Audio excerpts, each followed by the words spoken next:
Hey everyone, welcome back to Drive Next, your go-to spot for full throttle reviews and deep dives into the latest bikes. Today we're taking a detailed look at the 2026 Kawasaki W175L, a bike that blends retro styling with modern practicality. Whether you're thinking of buying one or just love two wheels, stick around because we're covering everything, from how it looks, to how it rides, to what it costs. Let's hit it. Right off the bat, you'll notice the W175L's design is all about that vintage vibe. 8 teardrop fuel tank, round headlight, classic lines. On the front we have that round chrome-rimmed headlamp and the subtle but purposeful instrumentation cluster just behind it, a mix of analog and digital elements. The fork gaiters add a nice throwback touch, while the front fender is short and clean, allowing the wheel and tire to really show. The front wheel typically features a disc brake, in many markets, and a spoke wheel finish which reinforces the retro aesthetic. It doesn't shout superbike or hyper naked, instead it whispers laid-back classic cruiser. Under this visual umbrella, what matters?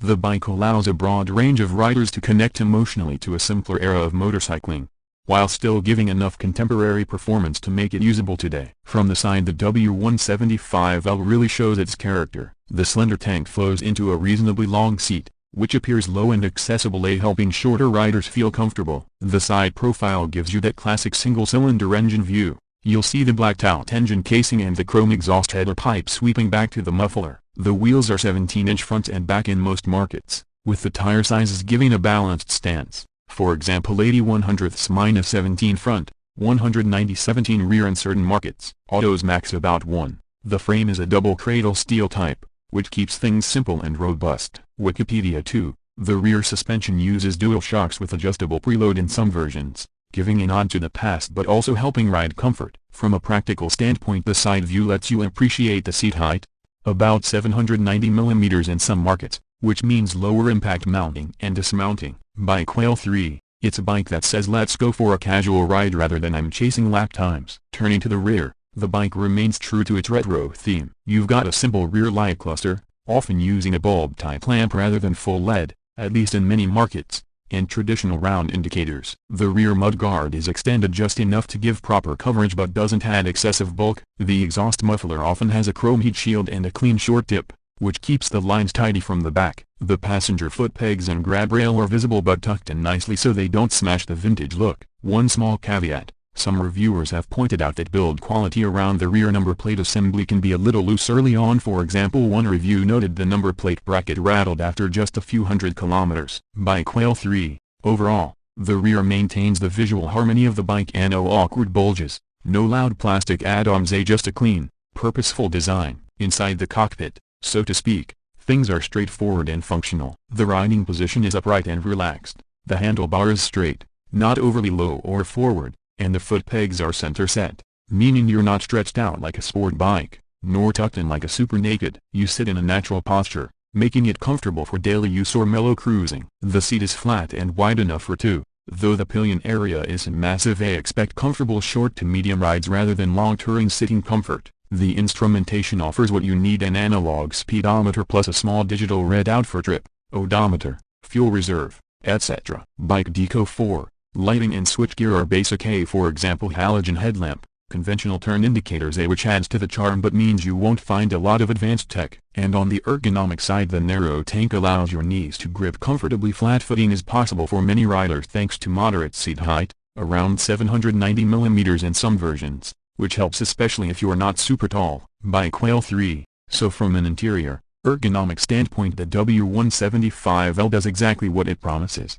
no frills, classic feel, and usable comfort. Now performance. What powers this machine and how does it ride? Under the tank is a single-cylinder, air-cooled engine of 177 cc, in many markets, producing roughly 13 PS, a 12.8 bhp, at 7,500 revolutions per minute and 13.2 Nm of torque at 6,000 revolutions per minute. Bike Deco 5. The claimed mileage in some markets is around 45 km/L, which is impressive for a bike of this character. Bike Deco 4. The curb weight is around 135 kg in some versions, meaning the bike is relatively light and manageable. Bike Whale 3. What this means on the road: you get a mellow but pleasant ride. The engine isn't going to blast you into orbit, but it's quite capable for city traffic, casual highways, and everyday use. Test rides suggest top speeds in the 100 to 110 km/h bracket, though beyond that the bike begins to ask you to slow down and cruise. Bike Deco 4.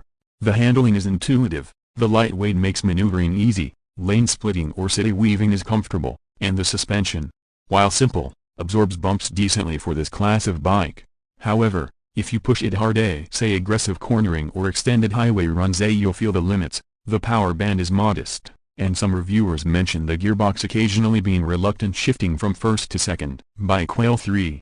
Braking a single disc front, drum rear in many versions, sometimes with a single channel ABS, so while it's safe, it's not high-end braking performance. In terms of ride experience, if you're coming from a smaller commuter bike, the W175L will feel more composed, more premium, more relaxed. If you're coming from a big bike, you may feel the performance modest. It's all about the mindset. Ride it with the mood of cruising rather than racing, and you'll enjoy it. Pricing and value is always a key part of the decision. In markets like India, the base version of the W175, the standard model, has an ex-showroom price around Rs 1.13 lakh, approx. In Delhi, with top variants going up to around Rs 1.25 lakh in recent data. Bike Deco 4. On-road price, including taxes, RTO, insurance, varies by city and can be in the range of Rs 1.31-51 lakh in some metros. Bike Deco 5. From a value perspective, you're getting the name of a established brand,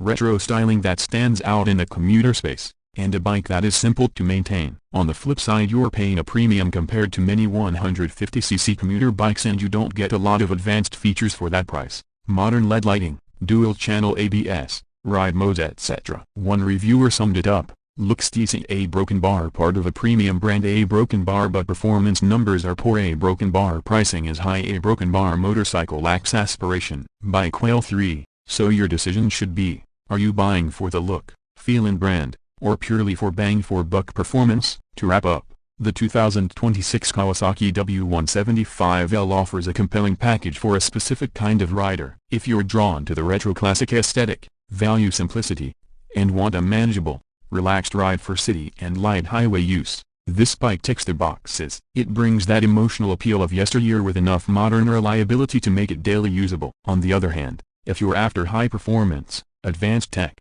or aggressive sport handling, you might find this bike a little behind the curve. In terms of value, you get brand cachet and styling, but you'll need to accept that features and power are modest. Thanks for watching this full review on Drive Next. If you liked this video, hit that like button, subscribe to the channel and ring the bell so you don't miss our next ride review. Drop your questions or thoughts about the W175L in the comments. What color would you pick? What would you change? Until next time, stay safe, ride smarter, and I'll see you out on the road.